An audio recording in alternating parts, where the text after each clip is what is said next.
nakaisa at nakatatak ang kauna-unahang himpilan sa paghahatid ng serbisyo publiko at balita. Ito ang Radio Mindanao Networks. Higit 6 na dekada sa paglilingkod sa masang Pilipino. Sa Metro Manila, ito ang DCXL 558 Radyo Trabaho, ang inyong gabay sa hanap buhay. Tunay na tunay, Promdi. Mula sa DCXL 558 Studio, narito ang programang Basta Promdi, Lodi. Maghahatid ng serbisyo publiko, mga storya at balita ng bawat probinsya. Basta Promdi, Lodi. Ang programang may tunay na malasakit at puso sa bawat probinsya. Kasama ang totoong probinsyano, Congressman Alfred Delos Santos. At ang batikang mamamahayag sa radyo telebisyon, sa Drilon. Basta Promdi, Lodi. Basta Promdi, Basta Promdi, Lodi.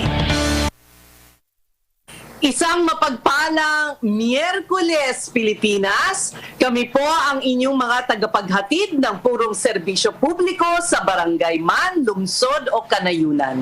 Sa ngalan ng tinig sa Kongreso na si Promdi Alfred de los Santos, magandang hapon po. Ako ang inyong kakampi, Ses Orenia Drilon. Napapakinggan na rin po ang Basta Promdi Lodi sa Cebu, Southern Leyte, Bohol at Negros Occidental sa pamamagitan ng DYRB Cebu 540 kHz. Nasa Tirad Pass TV and radio rin tayo sa Ilocos, DXRD Davao at Infinite Radio sa Calbayog City. Napapakinggan at napapanood din tayo sa Radio DWNX-FM sa Naga at TV Veritas sa Albay. Nasa DYDM Isabela, DXCO Cagayan de Oro at Magic 103 Zamboanga rin tayo at sa Facebook page at YouTube channel ng Regional News Group Luzon. Pero bago ang lahat, alamin muna natin ang mga balita sa iba't ibang panig ng bansa, hatid ng ating mga loading RMN reporters. Promdi Patrol! Ang bahaging ito ay hatid sa inyo ng Top Asia Corporation, pioneer importer of particle boards, medium density boards, at melamine face chipboards. Proud partner of leading furniture contractors in the construction industry. Basta't the best laminated boards, dun ka sa subok na. Top Asia. For more details, please call 8294-3144 or 8294-3188. You may also visit www.topasia.com.ph.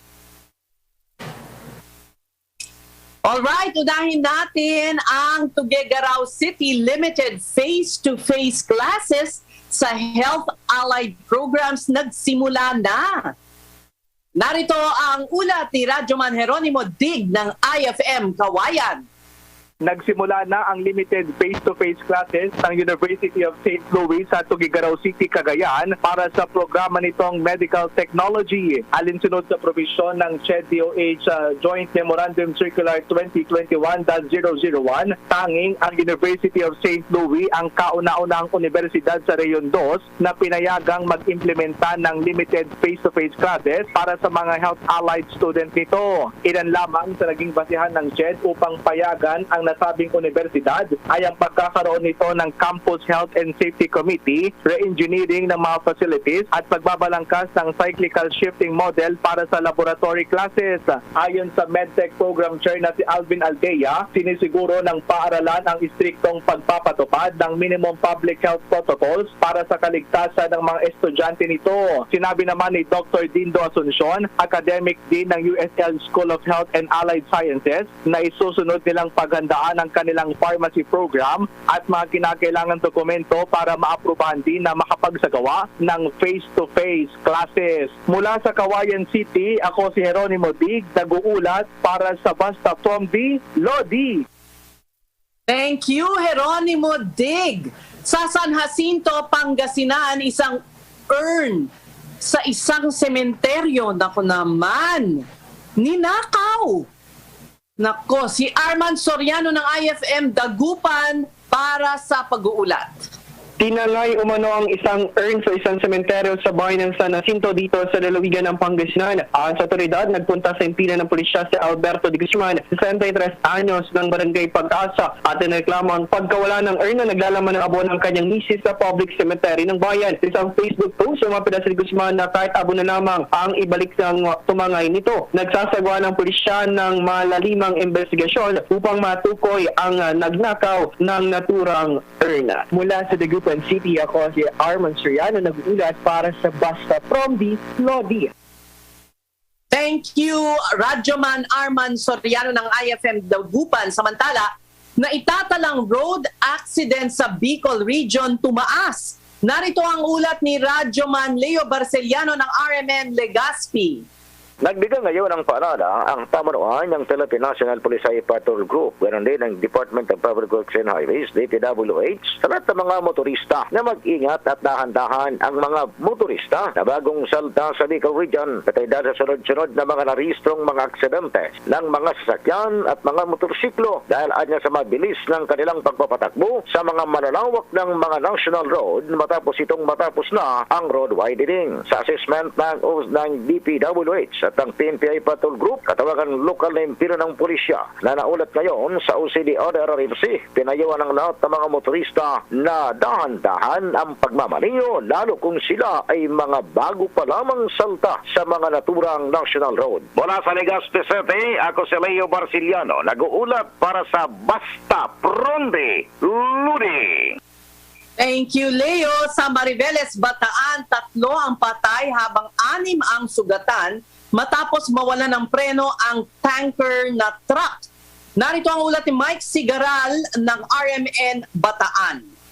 3 ang kumpirmadong patay habang 6 pa ang sugatan matapos masalpok at suyuri ng isang rumaragasang tanker truck ang 2 tricycle sa Barangay Baseco, Mariveles, Bataan. Sa report ng Mariveles Police, kinilala ang mga biktimang nasawi sa aksidente na sina Rene Lansangan, 56, Rechen Rana Atencio at Eduardo Santos, 46 years old. Dead on the spot ang mga biktimang sina Lansangan at Santos, samantalang binawian naman ang buhay si Atencio habang ginagamot sa Mariseco Hospital. Sa inisyal na investigasyon ng pulisya, posibleng nawala naman ng preno ang truck na kargado ng produktong petrolyo at nakatakda sana mag-deliver nang nangyari ang trahedya. Kabilang sa mga sugatan ang isang 6 na taong gulang na bata, isang bystander, driver ng isang tricycle, isang nakatira sa isang bahay doon, at itong driver ng truck na nakilalang si Joel Bonsato, 46 years old, taga Limay, Bataan. Hawak na ngayon ng pulisya ang driver na naharap sa kasong reckless imprudence resulting to multiple homicide. Mula sa Central Luzon, ako si Mike Sigaral, nag-uulat para sa Basta Promdi, Lodi.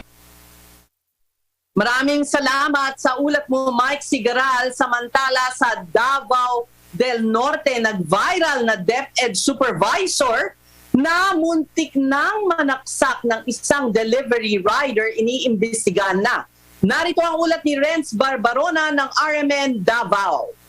Kinundina ng Schools Division ng Panabo City ang pinakitang asal ng isang Department of Education na DepEd personnel kaugnay sa nag-viral na video. Sa nilabas na official statement ng SOD Panabo, idadaan nila sa due process ang nangyari. Ayon pa, nagsisimula na ang investigasyon ngayon ng legal unit ng SDO Panabo City. Ito'y matapos nakita sa video na binantaan na saksakin ng gunting ng isang DepEd supervisor na former principal ang isang rider dahil sa hindi nila pagkakaintindihan sa dumating na parcel. Ayon sa personahe na motor parts ang kanilang hinihintay at hindi plastic. Pero ayon sa rider, naka-address sa kanila ang parcel. Iginiit ng mag-asawa na wala silang in-order maliban sa parte ng motor. Pero dahil sa trabaho ng rider ay siningil niya pa rin ang mag-asawa sa parcel na naka-address sa kanila. Pero nagalit ang lalaki at binantaan ng rider. Humingi umano ng tawad ang DepEd personnel sa rider pero desidido na ito nakakasuhan ang nagbanta sa kanya. Mula sa Davao City, ako si Renz Barbarona, nag-uulat para sa Basta Promdi, Lodi.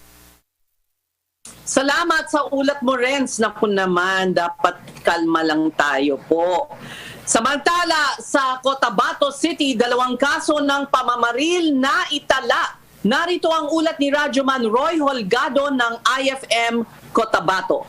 Sugatan ng isang mekaniko makaraang pagbabarilin pasado alas 8 ng umaga sa Malagapas Project Site RH10 Cotabato City. Nakilala ang biktima sa pangalang Muhammad Farsi Ampatuan, 33 years old at residente ng lungsod. Ayon kay Station 2 Commander Police Captain Rustom Pastolero, nagtamo ang biktima ng mga tama sa katawan na mabilis namang isinugod sa pagamutan. Ligtas na sa ngayon ang kalagayan ng biktima ayon sa attending physician. Samantala, patay naman ang isang lalaki matapos barilin ng di pa tukoy na suspek sa Purok Magungaya, Bagua 2, Cotabato City alas 11:30 ng umaga. Kinilala ang biktima na si Nordin Razid, 31 years old at residente ng Palimbang, Sultan Kudarat Province. Sinasabi sa paunang ulat ng Police Station 4, pauwi na sana ang biktima galing sa bahay ng kanyang tiyuhin nang bigla itong barilin ng mga hindi pa natutukoy na salarin. Nagtamo ang biktima ng tama ng mga bala sa bahagi ng kanyang katawan. Nagpapatuloy pa ang investigasyon ng mga otoridad sa magkahiwalay na insidente. Mula sa Cotabato City, ako si Roy Holgado, nag-uulat sa Basta Promdi, Lodi.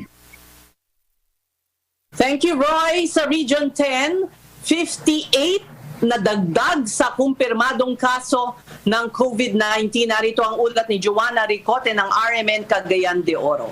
Umabot sa 58 ang bago mga kumpirmadong kaso ng COVID-19 sa Region 10. Ito ay binubuo ng 57 na mga local cases, samantala isang ROF-LSI naman mula sa Misamis Occidental ang nagpositibo sa COVID-19. 19 ang naitalang namatay dahil sa naturang sakit. Dahil dito makyat na sa 3,048 ang bilang ng mga namatay sa COVID-19 sa Region 10. 280 naman ang bilang ng mga nakarecover sa COVID-19. Sa kabuuan umabot na sa 81,021 ang total confirmed case ng COVID-19 sa Region 10 kung saan 78,552 sa mga ito ay local case at 2,469 ay mga ROF at LSI na nagpositibo sa COVID-19. Mula sa Cagayan de Oro City, ako si Joanna Ricote, nag-uulat para sa Basta Promdi, Lodi. Maraming salamat sa iyong ulat, Joanna Ricote. Samantala, nako, good news. Dole, siniguro na tuloy pa rin ang pagbibigay ng proportionate 13th month pay sa mga kumpanya kahit pa nagkaroon ng suspension of work dahil sa pandemya. O abangan po ninyo yan sa pagbabalik ng inyong Basta Promdi, Lodi. Tunay na tunay, Promdi. Ang programang may tunay na malasakit at puso sa bawat probinsya. Basta Promdi, Lodi! Sugar, creamer, coffee. Sugar, creamer, coffee. Bored at home? Counting 3 in 1s. Count 3 sets of Warrior 3 posts. 8, 9, 10. Maintain your yoga fitness even while on lockdown. Feel the surge at home. Work out with our celebrity coaches and join your favorite classes like yoga, high-intensity interval training, Zumba, and more. For more information, check out our Facebook page, Surge Lifestyle PH. I feel the surge at home. Ang bahaging ito ay hatid sa inyo ng Alfred Primecon Construction. Hanap po ba ay dekalidad na pabahay, kalsada o anumang infrastruktura? Sa Alfred, siguradong dekalidad ang kagamitan at serbisyo. Alfred Primecon Construction. Kaagapay sa dekalidad na pag-asenso. Atin to! Malayo na rin ang ating narating sa pagpapagaling ng bayan. Huwag natin hayaang masayang ituloy ang laban. Tapang at malasakit, malalapitan kahit anong oras man. Kami inyong maasahan. Tapang at malasakit, sa amin kayo pumapit, si Bongo at ang Pangulo. Kami ni Pangulong Duterte, patuloy po kaming magsiservisyo sa inyo. Dahil para po sa amin, ang serbisyo po sa tao ay serbisyo sa Diyos. Ating itutuloy ang pagbabago.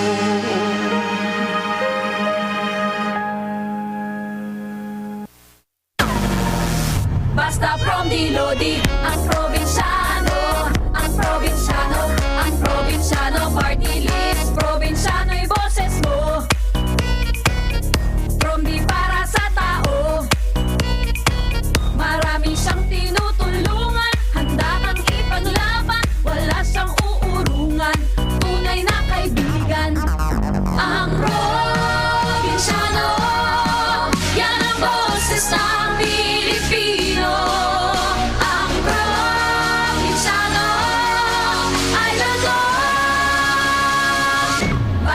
Promdi, Lodi, ang probinsyano, ang probinsyano, ang probinsyano party list. Basta Promdi, Lodi, ang probinsyano, ang probinsyano, ang probinsyano party list.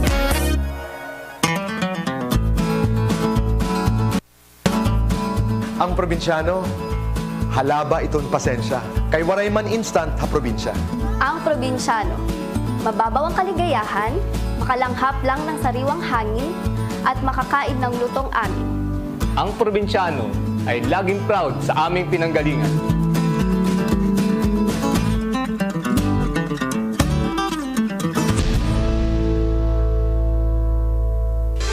Tunay na tunay, Promdi. Narito na ang programang aabangan, susubaybayan ng mga probinsyano. Basta Promdi, Lodi, ang programang hitik sa serbisyo publiko at mga storya at balita sa bawat probinsya. Basta Promdi, Lodi, kasama ang totoong probinsyano, Congressman Alfred Delos Santos at ang batikang mamamahayag sa radyo telebisyon, Drilon. Basta Promdi, Lodi, mula Lunes hanggang Biyernes, 1:30 hanggang 2:30 ng hapon, dito sa DCXL 558, Radyo Trabaho. Basta Promdi, Lodi. Marami nang gustong lumabas. Karamihan ay nais ng makapaghanap buhay. Pero mahirap dahil ang COVID-19 ay nandyan pa rin.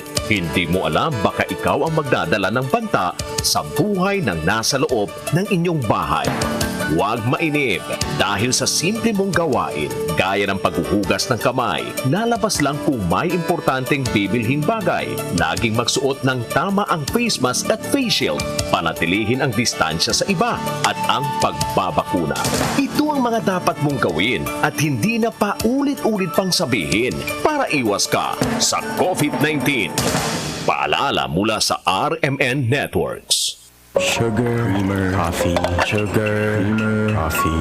Bored at home? Counting 3 in 1s. Count 3 sets of Warrior 3 pose. 8, 9, 10. Maintain your yoga fitness even while on lockdown. Feel the surge at home. Work out with our celebrity coaches and join your favorite classes like yoga, high-intensity interval training, Zumba, and more. For more information, check out our Facebook page, Surge Lifestyle PH. I feel the surge at home. Basta Promdi, Lodi, ang probinsyano, ang probinsyano, ang probinsyano party list. Probinsyano'y boses mo, Promdi para sa tao. Marami siyang tinutulungan, handa kang ipaglaban, wala siyang uurungan, tunay na kaibigan. Ang probinsyano, yan ang boses ng Pilipino. Ang probinsyano ay lagom. Basta Promdi, Lodi, ang probinsyano, ang probinsyano, ang probinsyano party list. Basta Promdi, Lodi, ang probinsyano, ang probinsyano, ang probinsyano party list. Tunay na tunay. Ang totoong probinsyano, Congressman Alfred Delos Santos, at ang batikang mamamahayag sa radyo telebisyon, Drilon. Basta Promdi, Lodi! Tunay na tunay, Promdi. Nagbabalik ang Basta Promdi, Lodi. Umaapila po ang probinsya ng Negros Oriental sa Interagency Task Force on the Management of Emerging and Infectious Diseases o IATF na tignan muli ang desisyon nitong paglagay sa probinsya sa Alert Level 4. Ayon kay Negros Oriental Governor Roel de Gamo, inappropriate para sa probinsya ang ibinabang alert level lalo pat bumababa na ang mga naitalang kaso ng COVID-19. Para mas maliwanagan tayo sa naging apela ng probinsya, nasa linya ng telepono si IATF Advisor Dr. Ted Herbosa. Doc, ano ba, kamusta ang apela ng Negros Oriental? Good afternoon, Ses. Good afternoon sa mga nakikinig sa Promdi, Basta Promdi, Lodi, at kay Congressman Alfred. Opo. Ang IATF ay may ang IATF ay may appeals process. And the appeals process, nire-review nila yan. Yung basihan para ikaw ay makategorize bilang isang alert level 4 ay base sa 7-day average attack rate at yung healthcare utilization at yung reproductive number. So yung 7-day average daily attack rate, so yung bilang ng mga numero kada araw sa average ng 7 araw. So, i-average na hindi yung basta mataas na isang araw, mababa sa susunod. Base sa isang 1-week average. Pangalawa, yung healthcare utilization. So, depende yan. Iba-iba. May mga ibang lugar, konti ang kaso, pero puno ang kanilang mga ospital. Puno ang kanilang ICU. So, ibig sabihin nun, mataas ang kanilang healthcare utilization rate above 75%. So pag above 75%, naiipon yung mga bagong kaso sa emergency room. So ayaw natin to kasi baka mamatay sila doon sa emergency room. So yan ang mga basihan ng DOH at IATF kung ang isang lugar ay bibigyan ng tinatawag na alert level 4. So pwede naman niyang i-appeal ng ating local chief executive, yung ating governor or mayor, para i-review, lalo na kung yung datos nila na-update nila. Kasi very important yung mga datos, very dynamic nagbabago yan every day at may mga nagre-recover, may nababawasan yung mga kaso. So importante naman yung appeals process. So pwede mag-appeal si governor or si mayor and re-reviewin yan sa IATF Thursday tomorrow. Merong meeting ng IATF. So malamang yung appeals na yan pag-uusapan nila doon sa IATF. Okay, so weekly po ang pag-review. Twice a week po yan. Twice a week. At saka kung minsan, pwedeng i-appeal muna sa region. So meron ka tayong tinatawag na regional IATF. So kung minsan yung region, binibigyan na ng dispensation at ibinababa at ipapa-inform na lang sa ating national IATF. So meron tayong local, yung provincial, tapos yung regional IATF, tapos meron tayong national.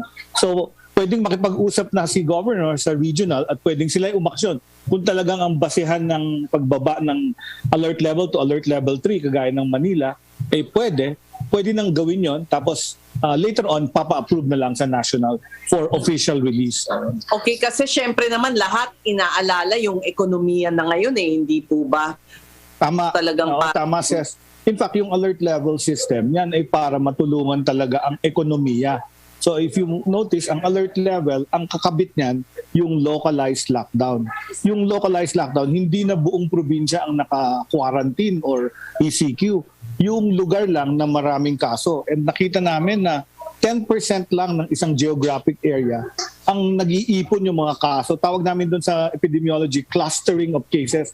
So yun ang gahawahan sa isang barangay. So yun lang ang ila-lockdown mo para the rest of the province or lungsod, pwede pa rin mag-economic activity. Ito ang basihan ng paglipat natin sa alert level system. So alam natin yung alert level, pag mataas ang alert level mo, madami kang kaso at puno ang ospital mo. Pag binababa mo na yung alert level, ibig sabihin nun, maluwag na ang ospital mo, konti na lang yung cases mo everyday, at ang localized lockdown ng mga barangay mo, kumukonti na lang. Okay. Sige. So, syempre, talagang malaki ang pag-asa ng Negros Oriental na mababa ang kanilang kaso dahil naman mukhang maganda na, gumaganda na yung kanilang statistics. Kumbaga, yung basehan ninyo. Alam mo, Sir, hindi lang statistics, yung talagang behavior ng ating mga kababayan dyan sa Negros. Kung sila ay hindi magsusuot ng mask at magkukumpul-kumpulan, may mga mass gathering event, tataas na naman, iaakit na naman ang alert level. So very important na after 20 months dito sa COVID, naintindihan na natin yung mga nagbe-prevent ng transmission, yung pagsuot ng mask, pag-iwas sa matataong lugar, at of course, yung magpabakuna, yung dapat bakunahan. Okay. Thank you very much, Dr. Ted Herbosa. Suki na kayo dito sa Basta Promdi, Lodi. Anytime, Ses. Thank you very much. At Thank you very much. Congressman Alfred. Opo. Okay. Maraming salamat muli kay Dr. Ted Herbosa. Samantala, live report muna tayo. Narito si Radyoman Tres Silvestre Labay ukol sa ulat kay Pangulong Duterte na nagpasalamat sa China kaugnay ng ambag nitong suporta sa pandemic response ng ASEAN. Okay, pasok, Radyoman 3, Silvestre Labay. Bahagi sa talumpati test ni Pangulong Rodrigo Duterte sa 13th Asian Summit ang pagpapabot nito ng pasasalamat sa China. Ayon kay Pangulong Duterte, kanyang itinagpasasalamat ang naging papel ng China, particular sa naibigay nito nga ambag sa Association of Southeast Asian Nation o ASEAN sa panahon ng pandemya. Paliwanag pa ng Pangulo, ang ginawang paglikha nito ng mga bakunang na papasalpa ng buhay na tinaturi ang global public good. Matatandaan na noong isang linggo naman kung saan ay tinanggap ng Pangulo ang credential ng nasa 8 bagong ambassador na itinalaga sa bansa ay nagpaabot din siya ng kanyang pasasalamat sa mga bansang tumulong sa Pilipinas sa pagtugon sa COVID-19 pandemic. Kabilang dito ang Saudi Arabia, United Kingdom, United Arab Emirates, Sweden, Israel, Belgium at Malta. Una na rin nagpahayag ng kanyang pasasalamat ang Pangulo sa Estados Unidos kung saan nagsabi pa nga ang Pangulong Duterte na nais niyang magtungo ng Amerika para personal na magpasalamat dito. Kasama mo sa Malacanang, Basta Promdi, Lodi, Silvestre Labay, Tatak, RMM, DZXL, 558.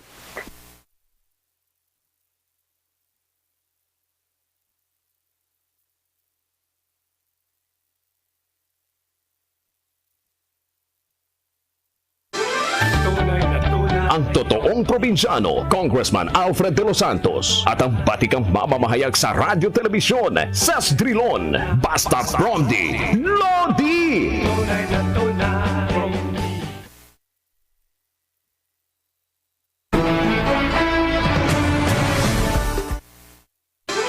Tunay na tunay, Promdi. Ang programang may tunay na malasakit at puso sa bawat probinsya. Basta Promdi, Lodi!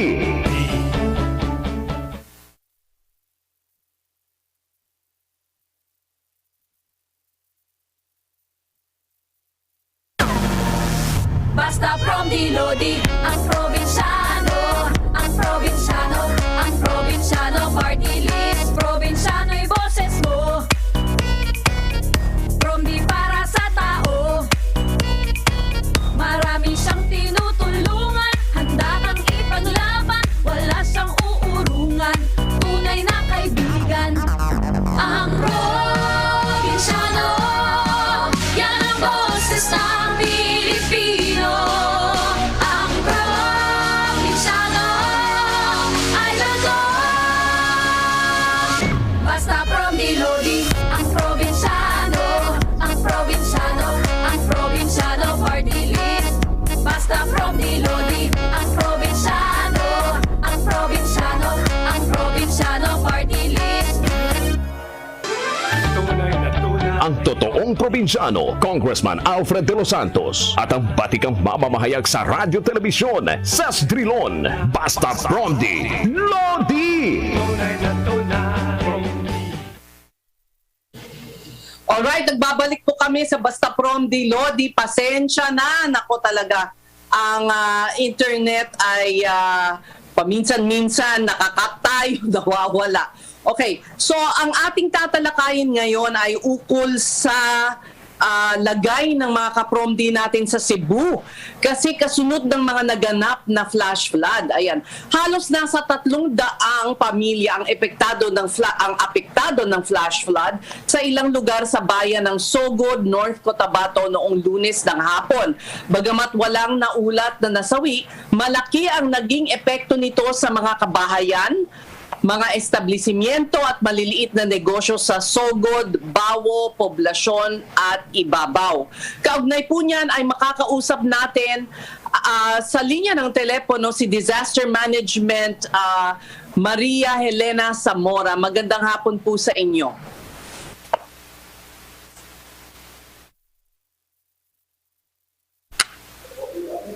Ma'am? Hello? Ay, okay. Ang kausap po natin sa linya ng telepono ay si... Pasensya na at nag-iba yung ating mga... Mr. Wilson Ramos po, Information Officer. Tama po? Yes po, magandang hapon po, Spokesperson ng ma'am sir. LDRRMO. Ayan, okay. Yes, po. So pasensya na po, nagka-relyebo ng aming kakausapin. So wala update na na lang problem po, po. sir. Sa ngayon, ang update po namin sa nangyaring yung malakas na baha doon sa Sugod is normalize naman yung sitwasyon ngayon doon, pero may ilan pa rin nasa evacuation center. Nagpadala na ng tulong ang buting gobernador na to, si Governor Gwendolyn Garcia sa napektadong mga tao doon. So bumaba na po ang tubig po ba? Wala na po ngayon. Okay. So nakabalik na sa kanilang mga bahay ang mga naapektuhan po? Yung iba po na hindi nasira masyadong bahay nila. Okay, pero meron pong ilan pong mga apektado po ba? Sa pagpunta namin doon sa yung nangyari, mga 275 families ang apektado. Bali, ang nasa evacuation center, mga 200 lang. 200 families? Yes po. Families po? Yes, hindi po. tao? Yung nasa evacuation center, mostly nandun sa barangay poblasyon lang po.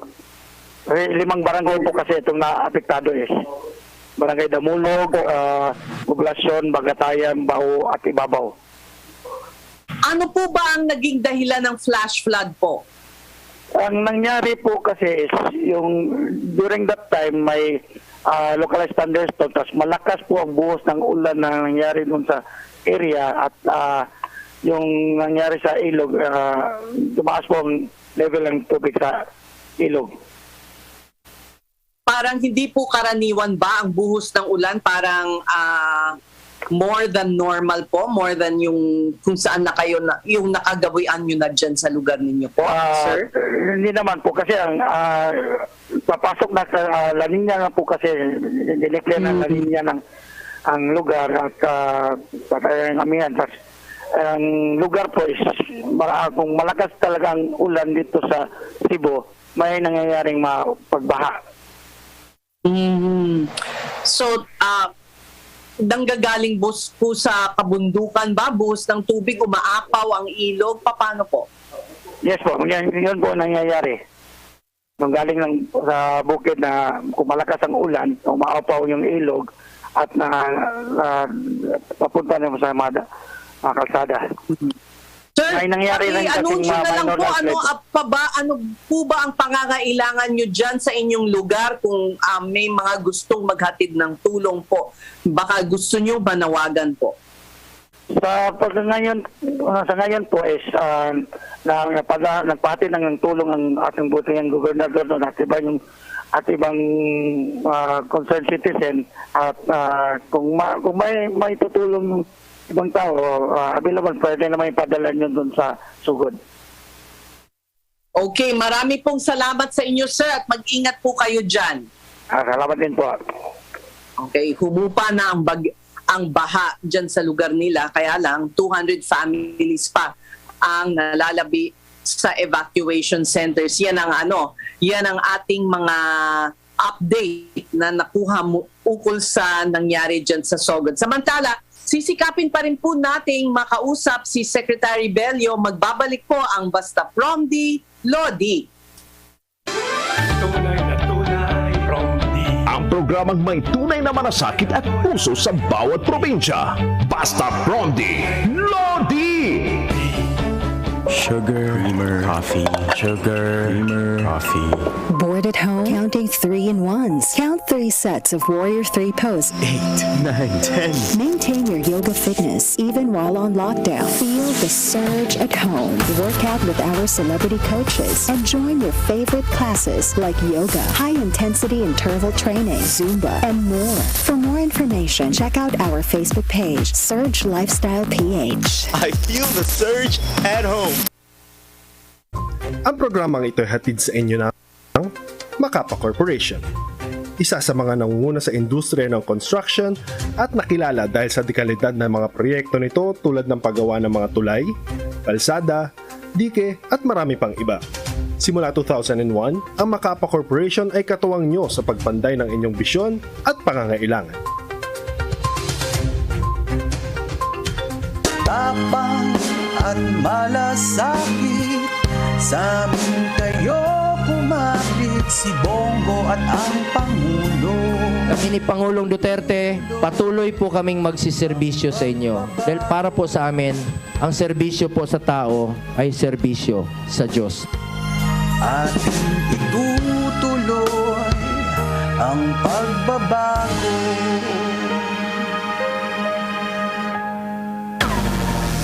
Basta Promdi, Lodi, ang probinsyano, ang probinsyano, ang probinsyano, party list, probinsyano'y boses mo. Promdi para sa tao, marami siyang tinutulungan, handa kang ipaglaban, wala siyang uurungan, tunay na kaibigan.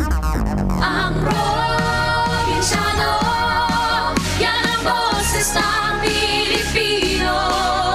Ang probinsyano ay luto. Basta Promdi, Lodi, ang probinsyano, ang probinsyano, ang probinsyano, party list. Basta Promdi, Lodi, ang probinsyano, ang probinsyano, ang probinsyano, party list.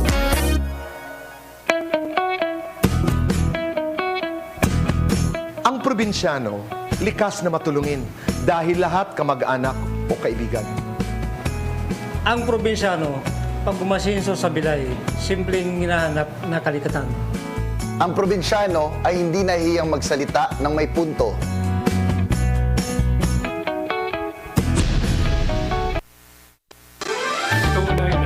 Ang totoong probinsyano, Congressman Alfred de los Santos at ang batikang mamamahayag sa radyo telebisyon, Sas Drilon, Basta Promdi, Lodi!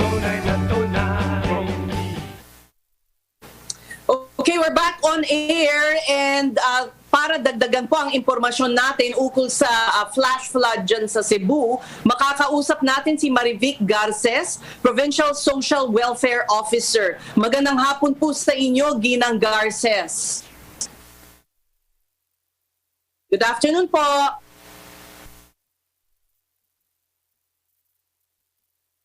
Okay, nasa linya pa ba si Ma'am Garces na Provincial Social Welfare Officer? Hello? Ma'am? Yes, I'm still on the line. Ay, good afternoon, ma'am. Yeah, good afternoon, po.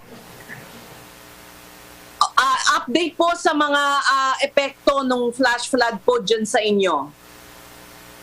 Pardon po?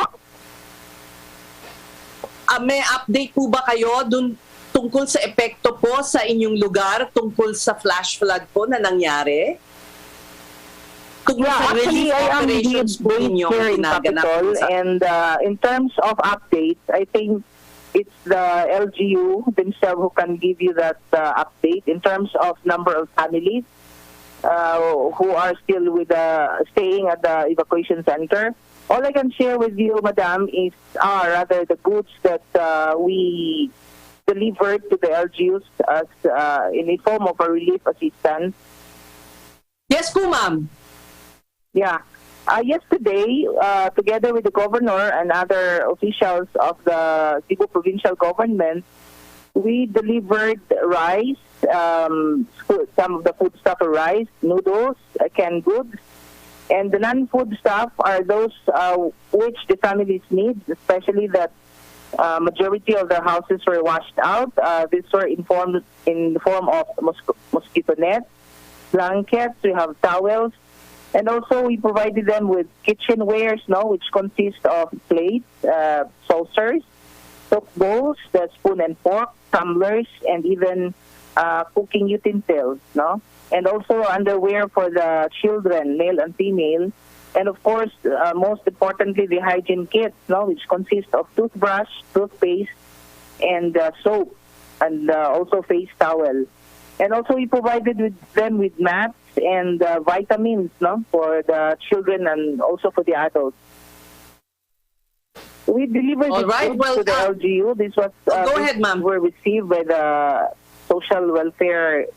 municipal social welfare officer, and then it's up for them to schedule for the relief distribution of these goods, no? Because what we did yesterday was only the ceremonial turnover of some of these goods to the families which were catered at the municipal gymnasium. Okay, so it's the LGUs that will distribute. Yeah, it could be the LGUs because they know, or rather, because until now, I think they are still validating the data, how many families were really affected in terms of totally damaged or partially damaged houses. Mm-hmm. All right. Well, we thank you so much for your time, Ma'am Marivic Garces, the Provincial Social Welfare Officer of Cebu. Marami pong salamat sa inyong oras. Thank you. Okay. All right, mga kapromdi, samahan nyo akong saluduhan itong award-winning Lodi natin na nagsusulong na mabigyan ng kabuhayan ang mga kababayan sa Bicol Region at ang kanyang proyekto na The Cacao Project na naging instrumento ng pagbabago sa kanilang komunidad. Yan ang ating hashtag Promdi Lodi na si Luis Mabulo. Magandang hapon sa iyo, Luis. Magandang hapon po sa iyo, Ses. It's lovely to be here. So, salamat po for having me on the show. Thank you so much. So,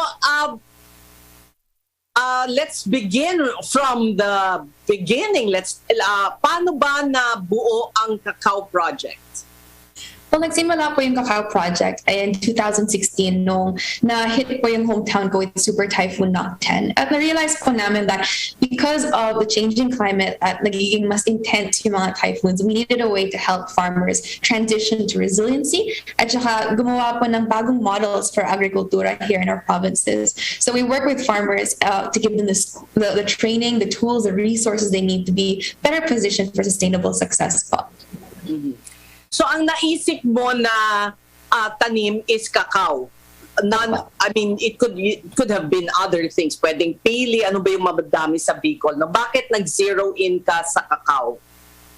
Well, we started po with cacao dahil po, when you look at our landscapes, if you want to look for something that's more resilient, pagkatapos po ng mga bagyo, yung cacao po yung nag-iisa para nakatayo pa ng mga trees, nandyan pa yung mga pods, nawawalan na ng dahon, and after 2 weeks, mabilis siyang mag-regenerate. In addition to that po, cacao has a market. So if you want high-value crops that are better suited to our climate, better suited to our ecosystems, at may market siya internationally, at of course, there's a global chocolate deficit, it benefits our farmers a lot kasi marami pong bibili ng cocoa.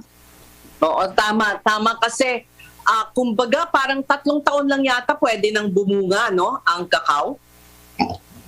Yeah. So, 3 taon lang ang bubunuin mo. Huwag po tayong mainip. Yung 3 taon na yan, mabilis naman dumaan, di ba, no? Tapos, napakalaki ng demand sa world market.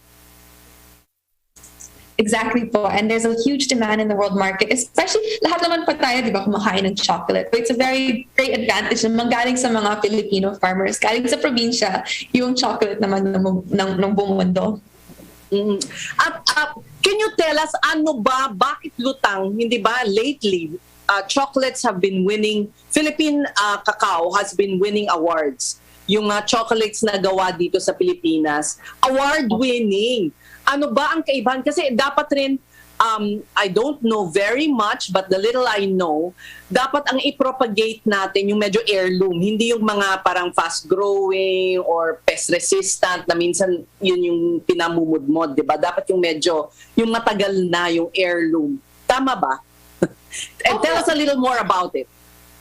Absolutely po. Here in the Philippines, yung napakataba po ng lupa natin and sobrang sarap ng mga tumutubong mga cacao and of course fruits and vegetables. Pero dahil sa ecosystems and biodiversity natin sa probinsya, our cocoa has a distinct fruity flavor na mas masarap. Ang tawag doon is terroir, which is the air, the sunlight, the wind. Sobrang sarap po ng chocolate natin as a result. And of course, yung practices natin dito in the provinces are very holistic and organic. Of course, we make our own fertilizers, we make our own pesticides. So very natural po yung pag-grow natin. We're not industrialized monocropping. Pero gumagawa po kami, especially here in Camarines Sur, ng mga agroforests. So halo po siya, integrated, diversified farming, which in the end, mas mataba and mas masarap yung mga cacao beans natin na ginagawa. Agroforest. So ano pang mga tanim ang sinasama bukod sa cacao? Or anong bagay na itanim kasama ng cacao? Well, of course po, you can plant it in all the existing landscapes. Basta any fruit tree that grows around your locality, pwede mong isama sa cacao. We have bananas, okra, chilies, bok choy, all sorts of things po na you can grow in the province will also help. So we mix long-term crops with short-term crops as well. Para on top of long-term income, you also have alternative income sources around cocoa. So Luis, ganong lawak na ang mga pinagtataniman ng cacao? Well, Sas, we have more than 85 hectares of land po that we planted cocoa, which of course the land belongs to the farmers. They own it. Most of them are beneficiaries of agrarian reform. So imbis na masayang lang yung lupa, we help them develop it and have integrated landscapes approaches. We planted more than 85,000 trees and we've given inputs to more than 200 farmers now. So it's a very exciting project po. 85,000 na since 2016. That's a big number. And 200 farmers just in 5 years, in the span of 5 years. Yes po. Luis, before you did this, anong ginagawa mo? Well, prior to this, I was, I still am. I'm currently a chef. I was on the TV reality show Junior Master Chef when I was younger. So until now, I still cook and I still enjoy kind of serving up dishes and cuisines. So on top of that, I'm able to link being a chef and a cook with my love for agriculture and create farm-to-table dishes out of locally sourced ingredients. What's the plan for the future? Well, our plan for the future po is, of course, to develop the cacao project para maging industry po ng cocoa dito in my hometown in San Fernando, that we can become the lead in not only chocolate processing po, pero holistic regenerative farming models for the whole world para maigaya po to not just in the Philippines, but internationally. Now we have sustainable, holistic, and wonderful farming industries. And of course, to show na yung farmers dito sa probinsya is not only mayaman, but it's a very dignified, respectable trade that we can promote and be very proud of. You look so young to be able to accomplish all of this. I hope you don't mind my asking how young you are. Oh, I'm 23 years old, Papa. 23? Papa. My goodness! And so you're telling me that you were you were 18 when you started this cacao project. Yes, I was 18 years old when I started it. Ang galing-galing mo naman! Amazing, ha? Thank you. Okay, so Luis, yung byproduct, yung mga cacao, saan binibenta? Sinong bumibili? So for me po, at the Cacao Project, we help farmers through consolidation. Pero po, on the other hand of it, we have chocolate manufacturers who are interested in dried fermented cacao beans. So internationally, there are people, I can't name them quite yet, but there's very big corporations and companies that are very interested in the quality, especially of Philippine cocoa that we're growing. And of course, transitioning to sustainably sourced cacao, which of course we can easily source here in the Philippines. Mm-hmm. So right now, you haven't gone into bulk selling their harvests yet. Not yet, but we're anticipating it for the next year, which is really exciting for us. And not only can we bulk sell cacao beans, but we can also make our own through our processing facility at the Cacao Project. So we'll also make our own local chocolates at a small scale, but the others will be exported to other countries to make international chocolates. So eventually, you plan to develop your own brand? Yes, but we do hope to develop our own brand, and we're doing a little bit of R&D for local cocoa products.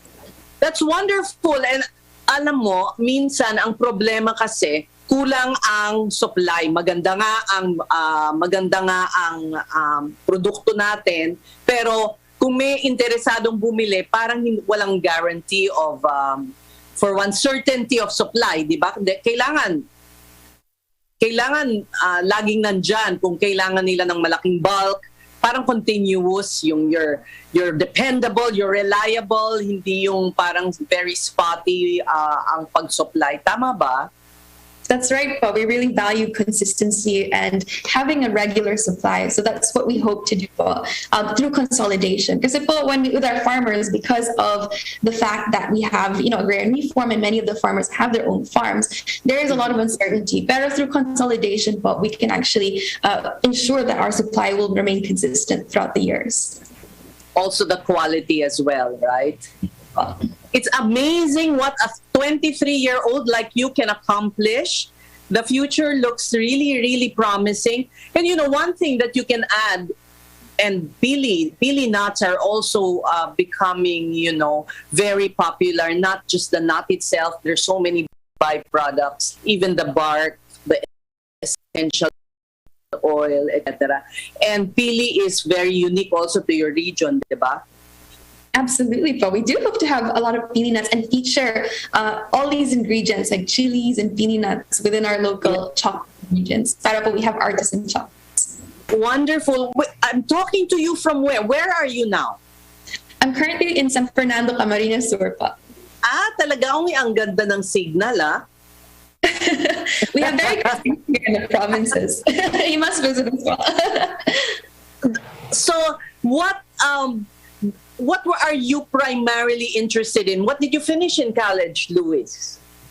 Well, I finished in University of the Philippines, Open University, Associates in Arts, which has very little to do with my current work. I'm currently at London School of Economics, studying economics and being able to apply that here in the Philippine scale.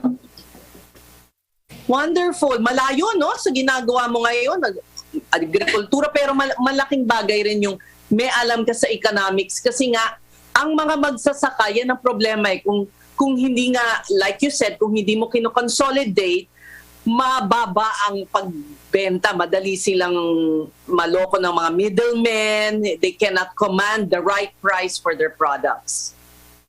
That's right. Well, I think economies of scale matter here in the provinces, especially with the food models that we have in the Philippines. But not just that, but I want to show that pwede ka naman makatapos with successful and different industries and still go to farming and show that farming is a really dignified, respectable trade that many people can be successful in, even at a young age po. Kasi now that our average age of farmers is at 57, kailangan po natin ng mga young people with different domain interests that go into agriculture, especially in the provinces where many of our farmers need access to that sort of knowledge. Wonderful. I was just about to say that, Luis, that we need people like you, young people like you, to, I guess, inject more energy into agriculture. And you're proving to be such a great example na, alam nyo, ang pagsasaka ay sexy. Ibig sabihin, hindi yan dapat yung parang mga hampas lupa, ang mga nagsasaka, mga mahihirap. Hindi po. Kaya yung mga tao katulad ni Luis ay magandang ehemplo na para pasiglahin. At mapakita nga na masigla nga ang agrikultura at maaring gawing hanap buhay na may dignidad at kumbaga, hindi kayo hihirap porque papasok kayo sa agriculture, di ba? Parang yan ang kinatatakutan ng marami. Parang masyadong mahirap, hindi ka kikita, baka malugi ka. And I think you're proving them wrong, Luis. Thank you po. That's our goal and our long-term mission, to change the image of Filipino agriculture and so that we can be actually very, very successful. So, Luis, I understand that you've already been how shall I say it, honored and for the work that you're doing. I think several organizations have already taken notice of what you're doing. So I'm sure many more will. Nagkukulang ba ng pondo ang iyong enterprise? I think one funding, very flexible for agriculture. Of course, the more funding that gets into our enterprise that we can use to help more farmers, the better. But we can actually strengthen our model and help more farmers. So of course, over time, I think we do need funding, but it's also very flexible with how we work with the grassroots level. Well, thank you so much, Luis Mabolo, for your time. And saludo kami dito sa Basta Promdi, Lodi, sa ginagawa mo. Pinapatunayan mong Basta Promdi, Lodi. Thank you so much for your time, and I hope I can visit what you are doing. I am very, very curious about, the work that you're doing in the Cacao Project. Thank you po. Absolutely. We would love to have you here. And subukan niyo po yung chocolate na Camarines Sur. Oh, I'm sure magugustuhan ko. Ipakita mo rin na kaya ng Camsur ang ginagawa ng Davao, hindi ba? May marami ng pagkilala ang Davao eh. Sundan nyo naman. Opo, absolutely. Davao is already doing great, pero I know that Camarines Sur can catch up.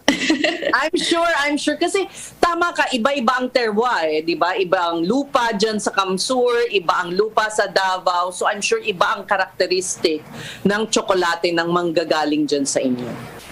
Opo, we need to promote regional chocolates and the different flavors of the Philippines. Thank you so much for your time, Luis, and more power to you. Thank you. Maraming salamat po for having me on the show. Ayan, yan po ang isa na namang araw ng ating paglilingkod sa ating mga kababayan, basta isyong Promdi. Sa ngalan po ng tinig sa Kongreso na si Alfred Delos Santos, ako po ang inyong kakampi, Ses Orenia Drilon. Isang mapagpalang araw po sa inyong lahat. Ang programang may tunay na malasakit at puso sa bawat probinsya. Basta Promdi, Lodi!